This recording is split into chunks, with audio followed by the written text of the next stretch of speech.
장해찬의 공식 타이틀은 여의도 연구원의 부원장이었어요. 그런데 부원장인데 여의도 연구원에 원장이 있는데 원장은 주로 그 현역 국회의원이 하거나 아니면 또는 유명한 사람들이 이렇게 그 했었죠. 그런데 부원장은 상근 부원장이 있나 잘 모르겠습니다. 그런데 장해찬은 여의도 연구원의 비상근 부원장이었어요. 그러니까 그 민주당 쪽에는 민주연구원이 있고 국민의힘 쪽에는 여의도 연구원이 있는데 그러면 국민의힘도 그냥 여의도당 이름 바꾸는 게 낫지 않나? 민주당은 민주연구원, 그 국민의힘은 여의도연구원. 뭐 여의도연구원에서 여의도 따가지고 뭐 당명 바꾼다며. 근데 왜 당명을 안 바꾸나 모르겠습니다. 바꾸나 차라리 바꾼 게 더 낫지 않나? 그 생각이 들 정도인데 그런데 작년 12월 15일에 여의도 연구원 부원장이 됐었어요. 그러면 오늘이 3월 그 말이니까 한 3개월 정도 여의도 연구원 부원장을 했었단 말이죠. 그런데 여의도 연구원 부원장을 3월 26일자로 3개월하고 한 열흘 정도 더 했는데 이제 그 사표를 갖다 냈다라고 했습니다. 왜 사표를 냈느냐면 그 장해찬에게 이제 전과가 생긴 거예요. 그런데 그 전과가 어떤 전과냐? 뭐 예컨대 제가 빵 훔쳐 먹었으면 절도 전과겠죠. 그런 전과가 아니라 공직선거법 위반 전과가 생긴 거고요. 근데 그 혐의가 그렇게까지 뭐 이렇게 위중하거나 그렇게까지 나쁜 혐의는 아니었어요. 그냥 그 학력을 위조한 거 아니냐? 이게 혐의였고 또 하나는 여론조사 발표를 좀 과장한 거 아니냐? 그 두 가지가 혐의였는데 이게 1심, 2심 뭐 왔다 갔다 하다가 결국은 학력 위조한 거는 무죄. 그 다음에 그 여론조사 발표를 뻥튀기 한 것은 유죄. 이렇게 해가지고 벌금이 얼마 나왔냐면 벌금 150만 원 나왔어요. 애게 벌금 150만 원. 아니 벌금 150만 원 내고 말지 뭐. 그런데 공직선거법 위반죄는 벌금이 100만 원 이상만 되면 어떻게 되겠습니까? 그거면 5년 동안 피선거권이 날아가요. 그러니까 상식적으로 그 제1야당인 여의도 연구원의 넘버 2인 그 부원장이 피선거권이 없는 사람이 부원장을 맡을 수는 없는 거잖아요. 그거는 상식적으로 내려놓는 게 맞는 건데 그러니까 이제 장해찬이 그 상식적인 판단을 했다라고 저는 생각을 합니다. 그러면 왜 이렇게 그 공직선거법 위반 이런 것들로 그 문제가 됐었는가? 그게 선거 나갔기 때문에 그런 거죠. 지난번 2024년 총선에 장해찬이 공천을 받았다가 공천 취소되고 무소속으로 그 탈당해가지고 무소속으로 출마를 했었는데 마음이 그냥 그러니까 이해는 돼요. 뭐가 이해가 되냐면 장해찬이 그때 국회의원 거의 다 됐었단 말이죠. 그냥 공천 받았으니까 부산에서 공천을 받았으니까 그것도 부산 수영이면 괜찮은데 아니겠습니까? 아니, 지난번 선거에서 그 민주당 국회의원이 부산에서 당선된 사람은 딱 한 명이었어요. 그게 누굽니까? 전재수 의원만 당선됐고 나머지는 다 국민의힘 일색이었단 말이죠. 그러니까 장해찬도 만약에 공천이 유지가 됐었으면은 국회의원 됐었을 거예요. 지금 그 장해찬 국회의원 거의 뭐 최연소 국회의원 뭐 이런 식으로 전도가 창창한 그런 국회의원 막 이러고 있었을 텐데 그런데 3월 16일에 공천이 취소가 됐어요. 4월 달에 총선이었는데 그러니까 장해찬이 3월 18일에 탈당하고 무소속으로 출마했어요. 그런데 그 상황에서 거의 다 잡았다라고 국회의원 됐다라고 생각했는데 똑 떨어지게 생겼으니까 얼마나 마음이 급했겠는가. 그러니까 거기에 이런저런 무리를 했던 거고 그러다 보니까 그러니까 이제 또 공직선거법 위반이 된 거고 이런 일들이 있었는데 이런 일들 그 있기 전에 장해찬이 어떻게 살아왔는지를 제가 한번 쭉 살펴봤습니다. 1988년 7월 25일생이에요. 야, 그러면 참 어리긴 어리다. 왜냐하면 저희가 88은 꿈나무 그랬단 말이에요. 86은 디딤돌, 88은 꿈나무 그랬단 말이죠. 이때 88은 88년생이 아니라 88학번이었어요. 제가 86학번인데 86년에 뭐가 있었냐면 우리나라 역사상 최초의 아시안 게임이 있었어요. 86년도에. 그리고 난 다음에 이 86년 아시안 게임을 잘 해서 디딤돌 삼아가지고 88년도에 올림픽을 잘 해보자. 이게 88 꿈나무 아니었습니까? 그러니까 저희는 대학교 1학년 때 86학번 들어가서 88년이 되니까 3학년 선배가 된 거예요. 2학년도 아니고 3학년이 됐어요. 88학번 딱 들어갔는데 아이고 귀여워라 그러면서 니네가 꿈나무냐 막 이랬었는데 장해찬은 그 88년에 태어났어요. 어디에서 태어났냐면 부산에서 태어났는데 정확히는 경상남도 의창군에서 태어났는데 부산이 커지고 커져가지고 이 경남 의창군까지 부산에서 흡수를 했나 봐요. 그래서 거기가 지금은 부산의 강서구가 됐다. 그래서 부산에서 태어나가지고 중학교는 남천중학교라고 있대요. 그 다음에 부산에 배정고등학교가 있는데 장해찬이 부산의 남천중 배정고등학교를 나왔다. 그리고 난 다음에 어떻게 됐느냐. 고등학교 졸업하고 대학을 곧장 들어가지는 않았고 그러니까 88학번이니까 07학번 정도가 되어야지 정상적으로 대학 들어가면 07학번이 되어야 됐겠죠. 그런데 장해찬은 2007년도에도 대학을 들어가지 않고 2008년도에도 대학을 들어가지 않았다가 2008년도 9월 달에 네덜란드로 떠나요. 그 네덜란드로 떠났는데 왜 네덜란드로 갔느냐? 유학을 간 거예요. 그래가지고 유학을 갔는데 유학 가서 저는 뭐 중퇴했다고 그랬어요. 대학을. 네덜란드에 있는 대학을 중퇴했다고 그래서 거의 한 3, 4년 다녔나? 거의 졸업하기 직전에 그만뒀나? 최소한 3년은 다녔겠지라고 생각을 했는데 장해찬이 네덜란드 유학했던 기간은 제가 찾아보니까 딱 1년이었어요. 2008년도 9월에 네덜란드에 유학해서 2009년 8월까지 딱 1년 동안 네덜란드 유학을 했는데 어느 학교에 들어갔느냐? 장해찬이 지난 2024년에 이제 국회의원 후보자가 되면 저 같은 경우도 이렇게 막 써야 될 겁니다. 그래서 저는 서울대학교 서양사학과 졸업, 그 다음 서울대학교 공법학과 졸업, 그 다음에 노스웨스턴 대학교 로스쿨, LLM 법학 석사란 이야기고 그 다음에 박사는 2개를 다 못 받았어요. 하나는 서울대 법대 공법학 공정거래법 전공 박사 수료 이거를 써야 되나 안 써야 되나? 그 다음에 한양대학교 공과대학 건축공학과 중퇴 이거를 써야 되나 안 써야 되나? 학위를 받아야지 써야 되는 거 아닌가? 그러면 저는 노스웨스턴 LLM까지만 쓰면은 되겠네. 그런데 제가 쓸 일은 없겠죠. 제가 출마를 하겠습니까? 근데 장해찬은 써야 되나 보다. 뭐라고 썼냐면요. 장해찬이 학력란에다가 네덜란드 마스트리히트 국립음악대학교 마스트리히트 국립음대 음악학사과정 중퇴 이렇게 썼대요. 그러니까 장해찬이 그냥 배정고등학교 졸업 여기까지만 딱 썼으면은 문제가 안 됐을 텐데 그 다음에 어차피 고졸 아니겠습니까? 대학 중퇴면은 그것도 딱 1년 다녔네. 2008년 9월부터 2009년 8월까지.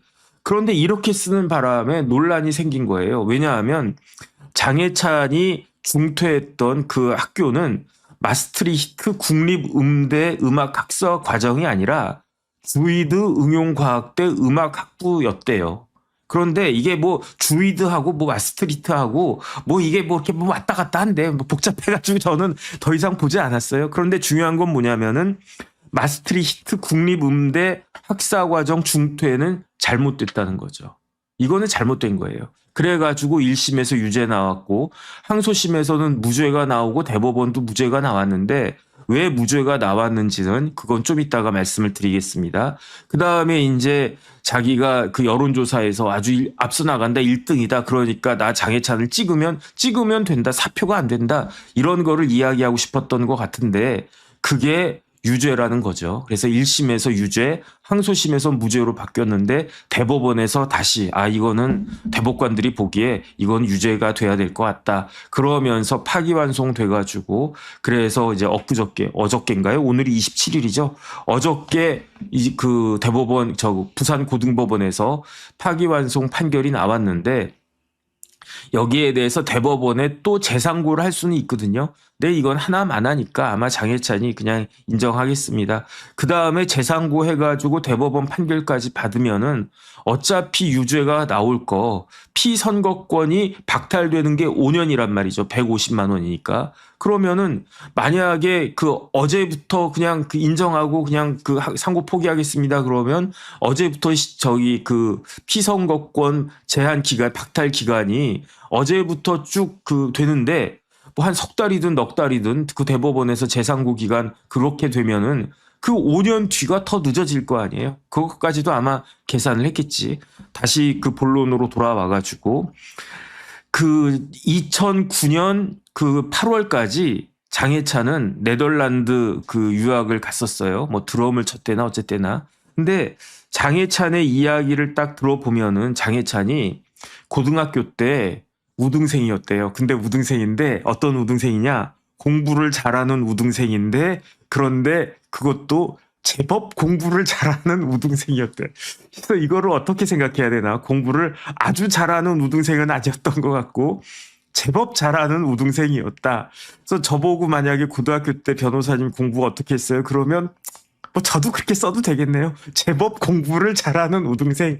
뭐 반에서 1등 뭐 하고 뭐 재수 없으면 2등도 하고 뭐 3등까지 하고 뭐 어쨌든 제가 그랬었던 것 같습니다. 이 정도면 뭐 반에서 저희 때는요. 저희 경문고등학교에서는요. 처음부터 끝까지 전교 1등 했던 친구가 있어요. 아, 넘사벽이었어요. 그래서 그 친구는 도저히 따라가지 못했고 그래서 제가 전교 2등까지는 한번 해본 거, 몇 번 해본 거 같네. 한 번인지 두 번인지 기억도 안 나는데 반에서는 뭐 한 1, 2등 정도 했으니까 이 정도면 뭐 저도 제법 공부를 잘하는 우등생이라고 썼을까? 그런데 장해찬이 스스로 인터뷰할 때 고등학교 때 제법 공부를 잘했대요. 그런데 고등학교 때 불화가 있었대요. 어디에 불화가 있었느냐? 학교에서도 불화가 있었고 집에서도 불화가 있었대요.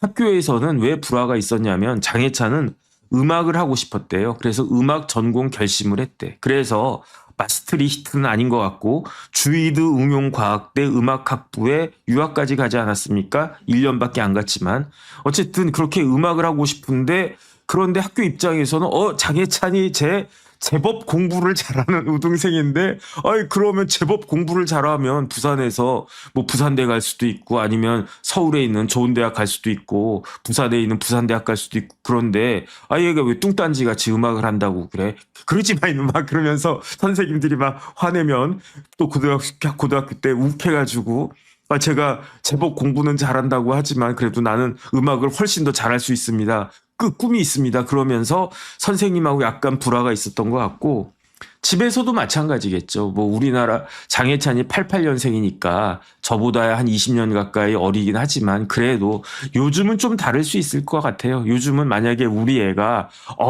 제법 음악을 잘해. 음악에 소질이 있을 것 같아. 뭐 노래도 잘하고 막 춤도 잘 춰.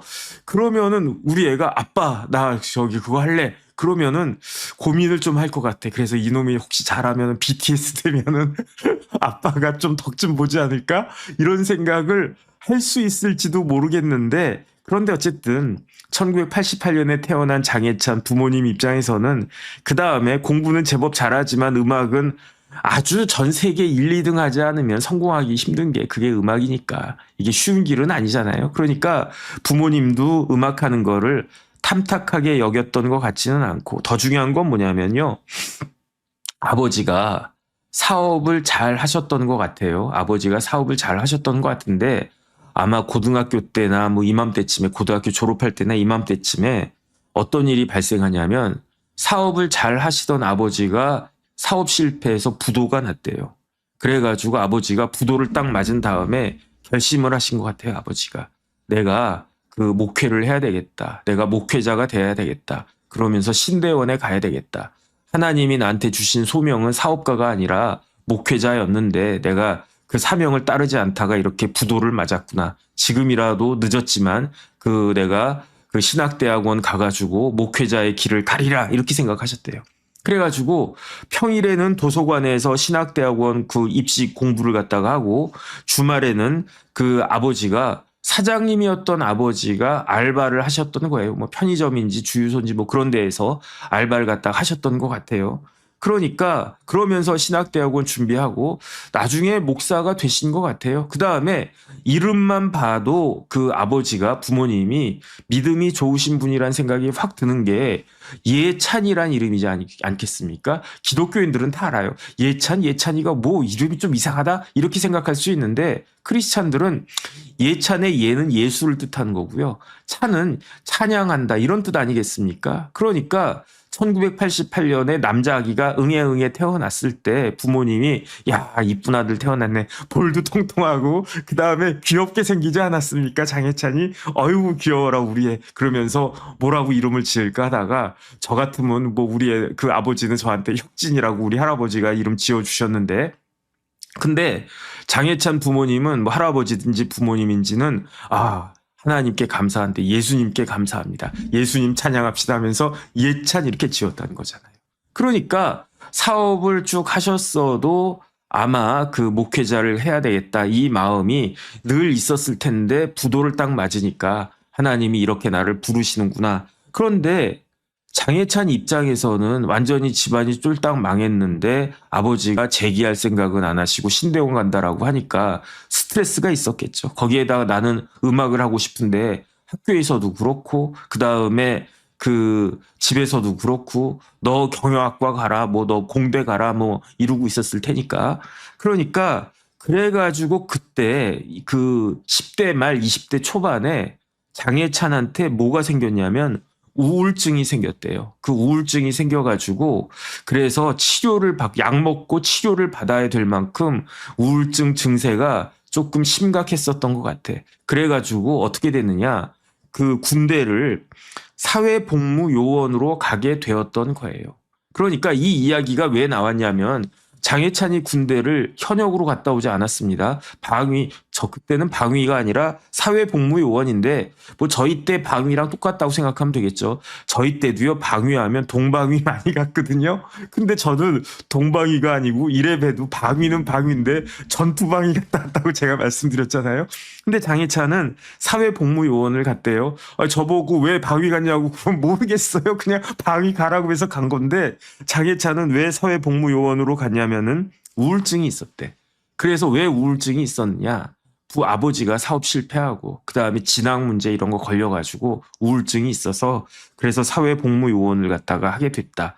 근데 제가 봤을 때 그 고등학교 졸업하자마자 1년 반 뒤에 네덜란드 갔었으니까 사회복무요원 그거를 그 곧장 하진 않았을 것 같고 네덜란드 갔다 온 다음에 사회복무요원을 했었던 것 같아요. 아니면 군대 가야 됐으니까 유학 갔다가 1년 만에 돌아온 거 아닌가? 네덜란드 이렇게 청운의 꿈을 품고 갔더니 뭐 가보니까 거기도 만만치 않더라. 그 다음에 또 8년, 9년 이럴 때면 뭐 학비도 네덜란드는 어떤지 모르겠네. 뭐 그런 경제적 문제도 있었을 거고. 그래서 일단 군대 갔다 오자라고 했다가 그러다가 다시 복학하지 않고 그냥 그 대학은 뭐 나중에 가지 이런 생각 했던 거 아닌가? 어쨌든 그런 생각이 듭니다. 그래서 제 추정으로는 정확하지는 않아요. 이건 기록이 나와 있지 않아요. 사회복무요원을 언제부터 했을까? 한 2010년 정도부터 하지 않았을까? 그런 생각이 드는데 사회복무요원을 하면서 장혜찬이가 머리가 나쁜 사람이 아니에요. 제법 우등생이라고 그랬단 말이에요. 제법 공부 잘하는 우등생이라고 그랬단 말이에요. 그래서 뭐 고졸이다 이런 이야기 하자는 게 아니고 저기 장혜찬은 제가 봤을 때 똑똑한 친구예요. 그러니까 말을 잘 하잖아요. 방송 나가서 말하는 게요. 쉬워 보여도 쉬운 게 아니거든요. 저도 처음에 얼어가지고 어버버버 해가지고 제 친구들이 그냥 조마조마하게 봤다고 이야기하지 않았습니까? 장혜찬은요. 굉장히 시사평론가로서 어느 정도 그 위치에 딱 있었던 사람이고 다른 걸 떠나서 방송국이 뭐 쉬운 데입니까? 방송국이 어떤 사람 딱 왔는데 이 친구가 말을 잘 못해. 그럼 그냥 잘려요. 저도 언제 잘릴지 몰라요. 저도 파리목숨입니다. 파리목숨이라고요, 저도. 근데 장혜찬은 말 잘하고 그다음에 일리가 있고 조리가 있으니까 그러니까 시사평론가로서 딱 그랬지.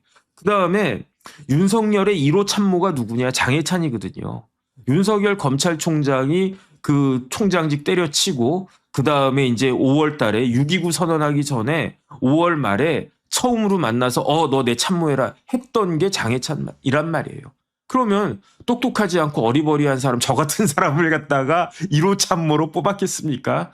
장해찬은 머리가 있는 친구예요. 그래가지고 그런데 이렇게 사회복무요원을 하는데 뭐가 필요했겠습니까? 돈이 필요했겠지. 아버지 목회한다고 하시는데 뭐 큰 교회 담임 목사 하셨겠습니까? 개척교회나 지금 어느 교회에서 목회하신지도 잘 모르겠던데. 그러니까 빠듯하고 그다음에 돈 벌어서 유학을 마무리해야 되겠다 이런 생각했을 수도 있고, 그래가지고 장해찬이가 했던 게 뭐냐면요. 작가를 했어요. 어떤 작가를 했느냐? 웹툰 작가를 했어요.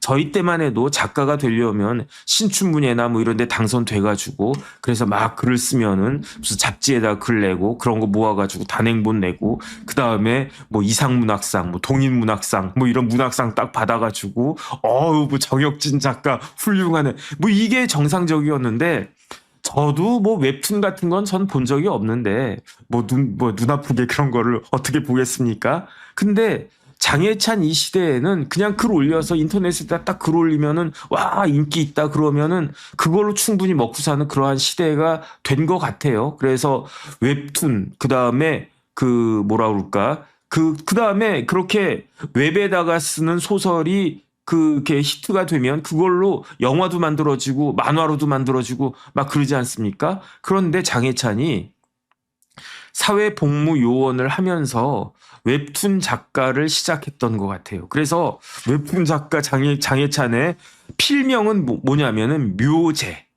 이게 묘제가 무슨 뜻이냐면 신묘하다. 아주 그냥 그 오묘하다 할 때 그 묘자입니다. 그 신묘할 때의 그 묘제. 쟤는 재능이 있다 할 때 제 아닌가? 제가 그렇게 얼핏 봤는데 그 묘제인데 어쨌든 신비한 능력이 있는 사람이다라는 뜻인 것 같아요. 필명이 묘제였습니다. 장해찬의 필명이. 그래가지고 작품을 되게 많이 썼어요. 제가 찾아보니까 무인검제, 청운적하검, 고고학자, 집행자, 승천무적, 색공학자, 그리고 그 유명한 강남화타, 이러한 작품을 많이 남긴 그 웹툰 작가가, 웹작가가 그게 바로 그 필명 묘제의 장해찬이었던 거죠. 그래가지고 제가 이런저런 기사를 막 찾아봤더니 어떤 기사가 딱 나오냐면은 장해찬이 강사를 했어요. 어떤 강사를 했냐면은 스토리 작가 양성 과정이라고 있었는데 2016년에 거기에 강사로 묘제 장해찬이 묘제 갖고 코 같네. 묘제 장해찬이 강사가 됐는데 그 타이틀이 뭐냐면은 그 수강생들만 모집하면서 장해찬 강사진의 누구인데 그 중에 하나가 장해찬이었어요. 밑에 뭐라고 딱 써있냐면은 소설 써서 슈퍼컷 하자 이렇게 딱 써놨어요. 그래서 그렇게 이제 소설 뭐 슈퍼컷 할 수도 있지.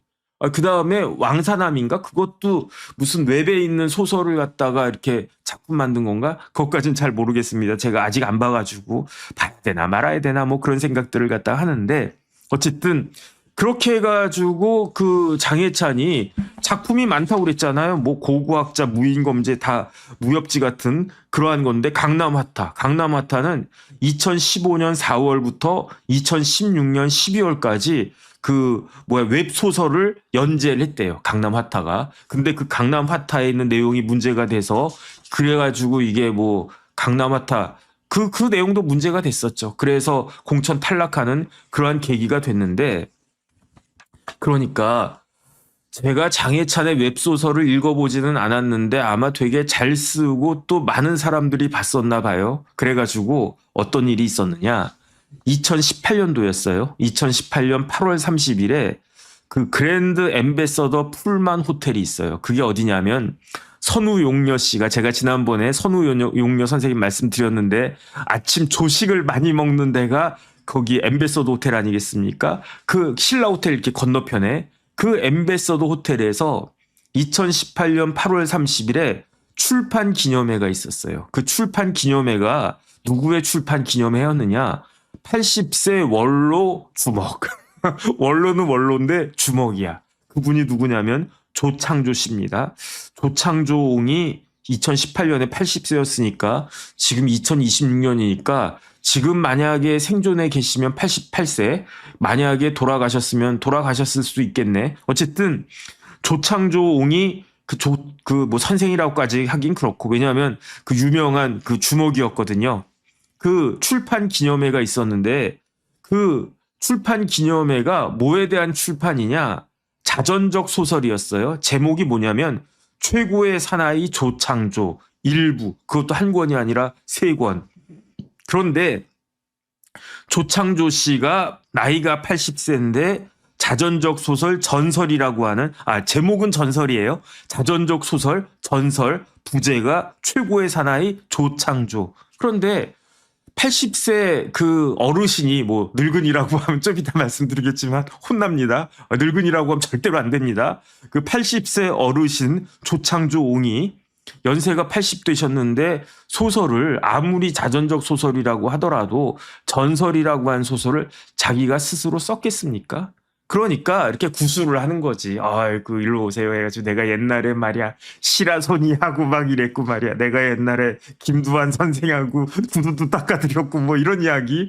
그 다음에 뭐 옛날에 말이야 이승만 때 말이야, 박정희 때 말이야, 뭐 그런 이야기 이렇게 막 줄줄줄 하면 그걸 갖다가 받아가지고 그걸 그 얼게 해가지고 거기다가 조미료도 착착착 치고 살도 좀 붙이고 그렇게 해서 만들어진 소설이 자전적 소설, 조창조의 자전적 소설 전설, 최고의 사나이 조창조 1권, 1부, 3권짜리. 그러면 한 1000페이지는 된다는 이야기겠지. 한 권에 한 300페이지만 해도. 이걸 누가 썼느냐? 이걸 쓴 작가가 묘제였다는 거예요. 묘제. 그러니까 조창조 씨가 내가 이제 나이가 80이 다 돼가. 그러면은 뭔가를 이 세상에 남겨야 되겠어. 그 다음에 형님 그러면서 이제 80세 되시는데 저희가 80세를 뭐라고 하지? 그 80세는 뭐 특별한 게 없죠. 뭐 이순 뭐 어쩌고저쩌고 해서 미수연 같은 거 하는데 올해까지 계시면 올해가 미수연이시겠네. 어쨌든 80세 생신 저희가 엠베서더 선우용녀가 아침 먹는 엠베서더 호텔에서 성대하게 치러드리겠습니다. 그럼 뭐가 좀 있어야 되지 않겠냐? 출판 기념회 하시죠. 나보고 글 쓰라고? 아닙니다. 그냥 작가를 갖다가 섭외하면 되겠습니다. 어떤 사람이 잘 쓰는데 제가 보니까 묘제라고 하는 작가가 있는데 강남하다가 끝내줍니다. 그 다음에 또 뭐가 있습니까? 저 작가 먹네. 무인검제, 청운적파검. 이런 무협지적인 소설을 딱 쓰시는데, 쓰는 작가가 젊은 작가 묘제가 있는데, 그 친구가 젊지만 필력이 대단합니다. 더군다나 어떤 식이냐? 무협지입니다. 형님의 인생 자체가 무협지 아니겠습니까? 그래가지고 흡족해가지고 그래 그러면은 묘제한테 한번 맡겨보자 해가지고 이 전설이라고 하는 조창조의 자전적 소설을 쓴 사람이 묘제였어요. 그럼 누가 썼다는 이야기입니까? 장혜찬이 썼다는 이야기지. 그 이야기는 뭐냐면은 웹소설 분야에서는요, 장혜찬이 상당한 일가를 이루었다는 거 아니겠습니까? 조창조 씨가 저한테 찾아와가지고 정 변호사님 내 웹소설, 내 자전적 소설 좀 써주세요. 이렇게 이야기를 하겠습니까? 뭐요? 저 준비서면 써야 되는데 소장 써드릴까요? 저는 뭐 그런 거는 그냥 대충 쓰면 되겠죠. 하지만 저보고 자전적 소설, 전설, 최고의 사나이 조창조 이런 거를 저보고 의뢰나 했겠습니까? 그러니까 조창조 옹이 내가 이걸 쓰고 싶어. 그러면 그 작가가 이거 내 거를 써줬으면 좋겠다고 생각한 작가가 여러 명 있었을 텐데 그 중에 고르고 골라서 고른 게 묘제였다는 이야기인 거죠. 그러니까 장혜찬은 필력이 있고 필력이 있는 데다가 글 잘 쓰는 사람이 있고 말 잘하는 사람이 있는데 장혜찬은 글도 잘 쓰고 말도 잘했다는 이야기예요. 그 이야기는 뭐다? 머리가 있다는 이야기지. 그 다음에 제가 살아보니까 음악하는 사람들이 굉장히 머리가 아주 우수한 사람들이 많아요. 그래서 옛날에 저희 사무실에 피아노 치는 변호사 해가지고 서울대 음대 들어갔다가 그랬다가 이제 서울대 법대 그 학사 편입했나 다시 들어갔나? 그래서 그 변호사 돼가지고 그 다음에 아주 그 중병 또 이겨내가지고 그런 그 후배 변호사가 있었는데 그 변호사가 피아노과 나왔거든요. 음악하는 사람들이 뭐 미술도 마찬가지겠지만 상당히 그 머리가 뛰어난 분들이 많이 있거든요. 저는 장혜찬이 능력은 있는 사람이다. 그 생각을 합니다. 그런데 장해찬은 그렇게 웹소설 쓰면서 그걸로 돈도 벌고 슈퍼카도 샀나? 뭐 모르겠습니다. 슈퍼카 사자 막 그랬었는데. 그런데 장해찬은 정치에도 관심이 많았었어요. 그래서 2014년도에 뭐가 있었냐면은 자유주의라고 하는 2014년도에 그 자유주의라고 하는 보수 성향의 웹진을 발간을 했고요. 그 다음에 2016년도에는 그 여의도 연구원 있지 않습니까? 이미 2016년도에는 여의도 연구원에 객원 연구원이었어요. 2016년이면 장해찬이 몇 살 때였냐면 28살 때였다고요. 그러니까 한쪽으로는 웹소설 쓰면서 한쪽으로는 2014년이면 26살밖에 안 됐는데 자유주의라고 하는 웹진 발간하고 그러니까 글도 잘 쓰고 괜찮네 해가지고 여의도 연구원에서 전화해가지고 장해찬 작가죠. 묘제님이십니까? 그러면서 우리 여의도 연구원에 객원 연구원 좀 해주세요. 그렇게 했던 거예요. 그 다음에 2017년 1월 달에 뭐가 생겼습니까? 2016년 말에 박근혜 탄핵 일어나고 막 그랬잖아요. 그래서 2017년 1월에 어떤 일이 벌어졌느냐? 그때 뭐 미래통합당인가 뭔가 어쨌든 쪼개져 나갔잖아요.